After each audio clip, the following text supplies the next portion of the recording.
I'm Tan Long of Hosanna Praise Assembly, a church in Subang, Jaya, Malaysia. These are unusual times, and we are unusually tuning in rather than turning up in church as is usual on a Sunday. Strange, you may say. Maybe, but in truth, God doesn't require a crowd. Coronavirus does. So folks, stay at home, and thanks for listening in. I have a short message for you today which I have titled 40 and 30. God gives us 70 years of life. Some live longer, others shorter. If we live long, we grow faint and weary. The dividing line between young and old is 40 years. After that, if we are blessed, we lived for another 30 years. The dividing line is seen in Isaiah 40:30. Isaiah 40:30 says, "Even the youths shall faint and be weary, and the young men shall utterly fall." How do young men utterly fall? In fact, how does any child of God even fall? The book of Psalms, verse 91:3 says, "Surely he shall deliver thee from the snare of the fowler and from the noisome pestilence." The snare is a bird trap, and the fowler is a bird trapper. In real life, the fowler is Satan, and he sets traps for the unwary Christian to fall into. Noisome pestilence is the disease or sickness which the Christian has opened the door to. In the current context of the worldwide pandemic, noisome pestilence is the clear and present danger of coronavirus. If you open your door to venture out, you may be opening yourself to welcome coronavirus. I want you to recognize two principles of a good trap. Firstly, a trap is never built to look like a trap. There is no sign to say this is a trap. Secondly, a trap is built to be strong enough so that the victim cannot escape.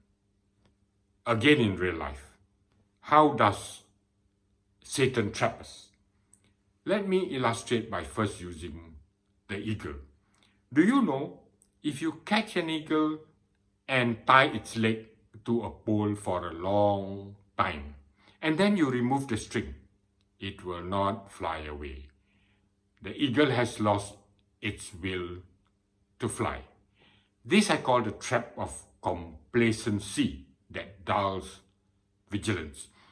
In the current context of the worldwide pandemic again, complacency absolutely and definitely dulls your vigilance. Stay at home. Venturing out may kill you or a member of your family if you contract coronavirus. My second illustration is the frog. If you place a frog in a pot of water over the stove, turn on the flame, then increase the heat gradually. Very soon, the water will reach boiling, and the frog, instead of jumping out, will die in the boiling water. This I call the trap of conditioning. If you fail to heed warnings, you succumb to death. Nowadays, by coronavirus or boiling water in the case of the frog. The processional caterpillar.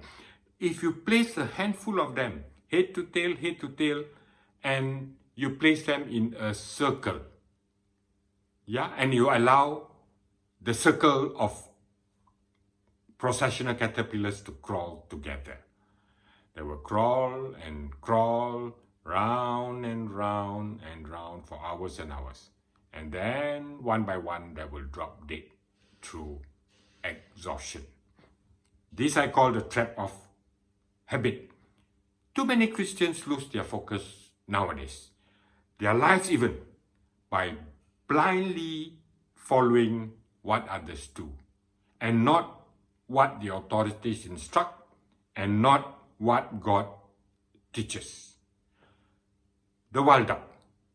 That's the other example I want to give you. Swim, don a hood showing a duck head.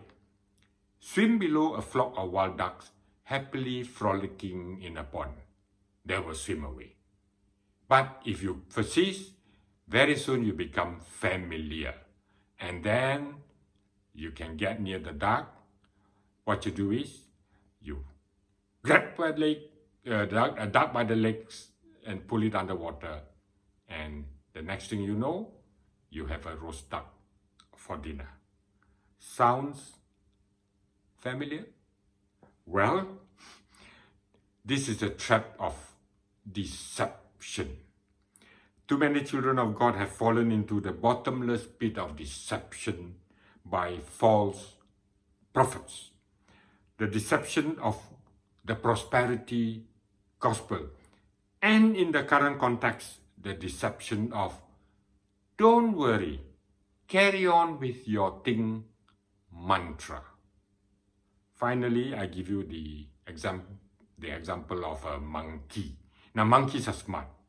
In fact, some are smarter than men.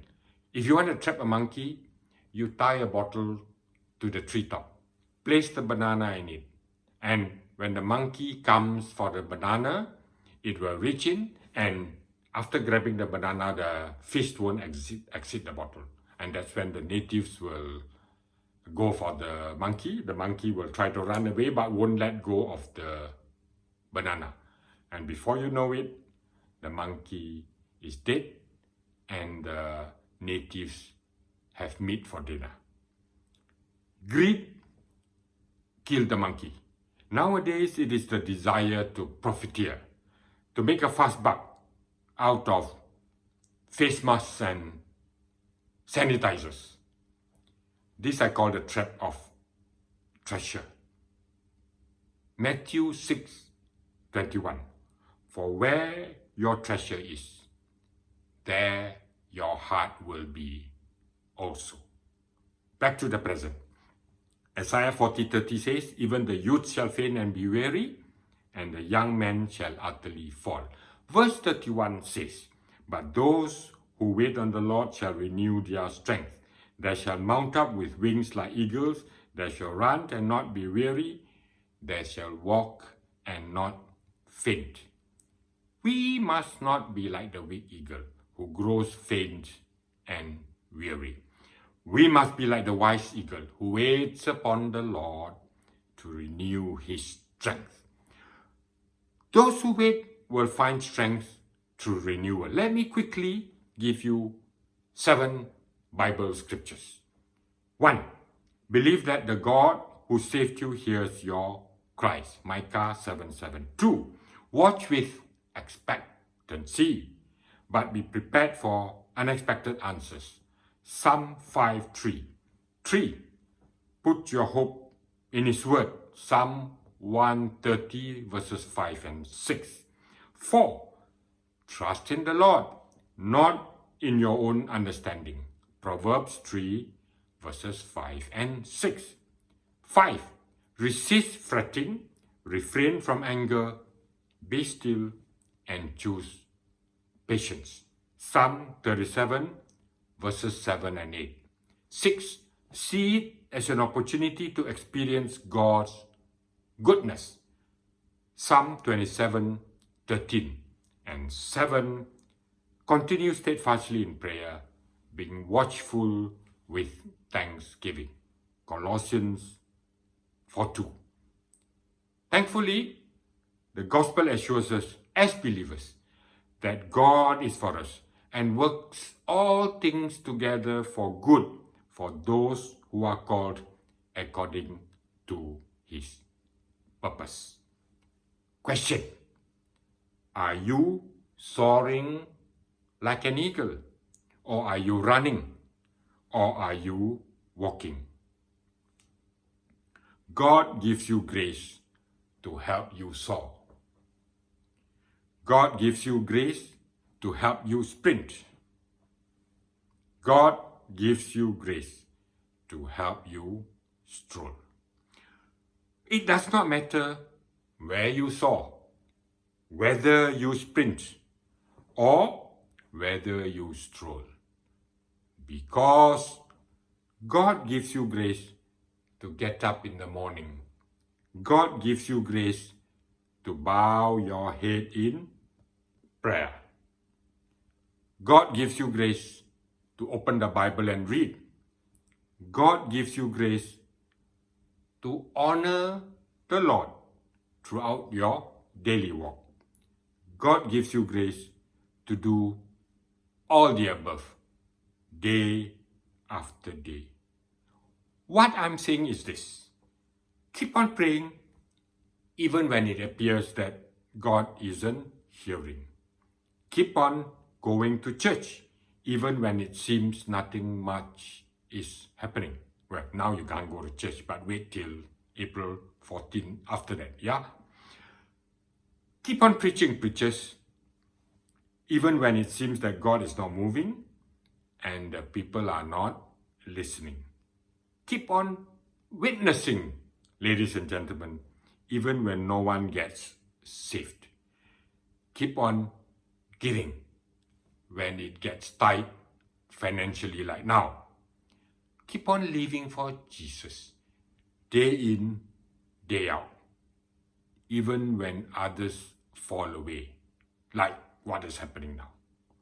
Refuse to turn back or waver from following Him. In God's time, He will bless you and reward you for being faithful during the routine times of life, and even during unusual times like now. And when He does, you will be ready to soar or sprint because you have been faithful in your daily stroll. Ladies and gentlemen, confusion, chaos, and complacency are not for us, because God's promise to you and I and every believer everywhere is this: as your days, so shall your strength be. Deuteronomy 33:25. As your days, so shall your strength be. Say amen. Say it again. Stay at home. Stay safe. Till we meet again.